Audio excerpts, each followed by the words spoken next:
Hello students, I welcome you all for commerce class. I think so this chapter consumerism is very interesting for you all. As we have completed 3 parts from this chapter, next we are going to move on with part 4. First we'll discuss about role of consumers, then activation of consumer action councils, next United Nations guidelines for consumer protection, then objectives of United Nations guidelines, then we'll move on with consumer legislation. Then after we'll move on with the Consumer Protection Act, that is COPRA 1986. First we'll move on with role of consumers. So consumers have to safeguard their own self against unscrupulous malpractices. So consumers have to put in their own step in order to protect themselves. Ultimately, it is the consumer who alone can put an end to all their unethical trade practices. In this context, consumers have to be vigilant and organize themselves into a movement for concerted action.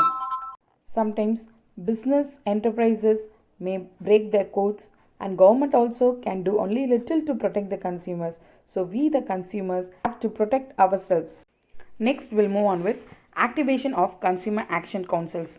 What is meant by council? It is an organization created to protect the welfare of the consumers. Why this council is being set up? It is set up in order for protecting the consumers' welfare. So it has to put in action certain points for the protection of the consumers. So those are as follows. First point is consumer councils has been established at village levels. Why? For the purpose of educating the consumers. Next is consumer protection agencies. They have to take necessary steps to investigate consumer complaints and grievances in order for putting an end to it. Next one is the consumer councils has to regulate business enterprises according to the rules of the industries. Voluntary consumer groups, they should educate the consumers how the media affects the consumers, in what way it affects the consumers and how to overcome it. Next point, it should organize certain movements against the malpractice of manufacturers and traders. Next is consumer voluntary association, that is consumer cooperatives need to be strengthened. Next one, consumer groups should contact the legislators to raise the consumer issues in the assembly and parliament. There should be laboratories in order to test each district about the purity of goods. Voluntary consumer organization should publicize about the malpractices created by the manufacturers and traders through media. Next and the last is, it should take initiation to report the officials and authorities who is not obeying, who is offending the rules so far which is being created by the enforcement of the agencies. Next we'll move on with United Nations guidelines for consumer protection. What is guidelines? Advices for consumer protection. So the General Assembly of the United Nations passed a resolution, that is decisions, on April 9, 1985 adopting a set of guidelines, that is advices or rules for consumer protection to persuade the member countries to adopt policies and laws for better protection of the interest of the consumers. So these guidelines provided by the government should develop a strong consumer protection. So keeping in mind that only they have started with the guidelines, providing guidelines for consumer protection for policy making, and taking into account the guidelines we have to protect ourselves. Next we'll move on with goals of United Nations guidelines. Goals means objectives of United Nations guidelines. We'll discuss it one by one. The first and foremost thing is to give assistance for the countries in achieving adequate protection for their population as consumers, to produce the products only for the needs and desires of the consumers. Next is to encourage high levels of ethical conduct for those engaged in the production and distribution of goods and services to consumers. Next one, to give assistance for the countries in curbing abusive business practices. What is meant by curbing abusive business practices? That is abolishing the business practices. Abusive means the practices which are against the consumers. Next one, to facilitate the development of independent consumer groups. So consumer groups have to be developed. Then international cooperation of the consumer must be encouraged, and the encouragement of development of market conditions which provide consumers with greater choice, that is more brands, more products at lower prices. Next, we'll move on with consumer legislation. Consumer legislation means the acts which has been created in order for the protection of the consumers. So, there are 15 such acts. That is, first one, the Indian Contract Act 1982. It was passed to bind the people in order for the promise made in the contract. Next act is the Sales of Goods Act 1930. This act protects the consumers from the sellers, those who are complying with express and implied warranties. Next act is the Essential Commodities Act 1955. This act protects the consumers against artificial shortages created by the sellers and hoarding the goods. Next act is Agricultural Products Grading and Marketing Act 1937. It ensures the supply of agricultural commodities at high quality.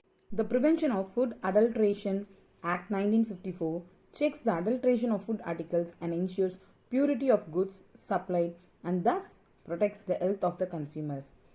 Weights and Measures Act 1958 protects the consumers against malpractices of underweight or undermeasurement.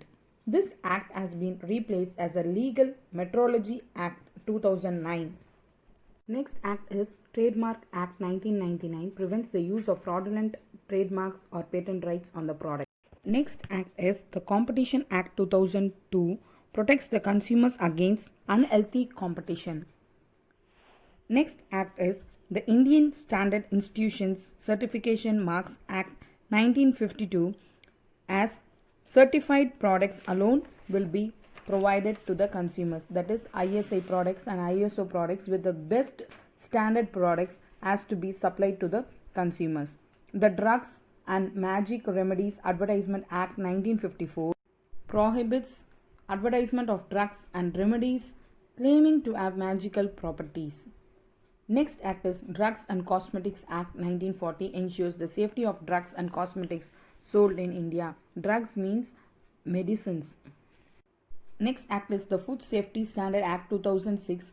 This act regulates the manufacture, storage and distribution of food in safe and wholesome condition to consumers. Next act is the Air Act, that is Prevention and Control of Pollution Act 1981. Controls and prevents pollution in India. Next is the Public Liability Insurance Act 1991. Provides immediate relief to persons affected by accidents, securing while handling hazardous substances. Hazardous substances here refers to which is dangerous for the public.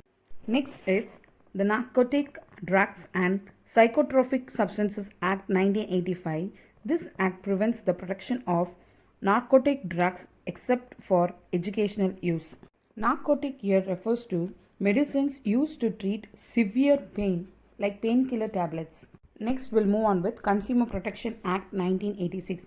Nowadays, as we experience, the consumers' grievances and dissatisfactions grow largely. This means complaints. So, consumers themselves, they do not have any effective mechanism or institutional arrangement for the speedy recoverment of their grievances, for speedy redressal of their grievances. Lack of effective popular movement isolated the consumer and his high plight is increased. So in order to protect these groups of consumers, the central government themselves enacted a comprehensive law called the Consumer Protection Act in 1986.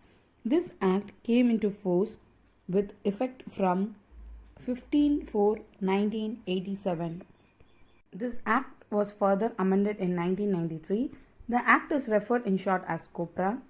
The Consumer Protection Act 1986 seeks to protect and promote the interest of the consumers. This act provides safeguards to consumers against defective goods, deficient services, unfair trade practices, and other forms of their exploitation. The main object, that is the motive of this act, is to provide for the better protection of the consumers and in order to settle their disputes in the courts with the matters connected therewith. So, the Consumer Protection Act is of great importance. Students, if suppose as consumers, if we have any grievances against any manufacturers or traders, we can go according to this Act, Consumer Protection Act 1986. This act shall apply to all goods and services across the country. So, the Consumer Protection Act 1986 does not create rights or liabilities, but it has emerged as a new forum for the settlement of disputes relating to the sale of goods or services. So, any complaint regarding the sale of goods or services, this settlement can be made through the Consumer Protection Act 1986. So, the laws created for customers and the loss claimed by customers must be a loss resulting from some deficiency of service or defect in the goods. The Act provides for setting up of the three-tier machinery. What is the three-tier machinery? That is consisting of district forums, state commissions and the national commission. It also lays certain rules and regulations for the formation of consumer protection councils, that is organization for providing consumer protection in every district and state and at the apex level. What is the meaning of apex level? Apex level means central level, central board. With this, we have come to the end of this part, students. Tomorrow, we shall move on with the other subtopics in this chapter. So, we'll recall once what all we saw today, that is role of consumers, activation of consumer action councils, United Nations guidelines for consumer protection, objectives of United Nations guidelines for consumer protection, consumer legislation, and then Consumer Protection Act 1986. Thank you.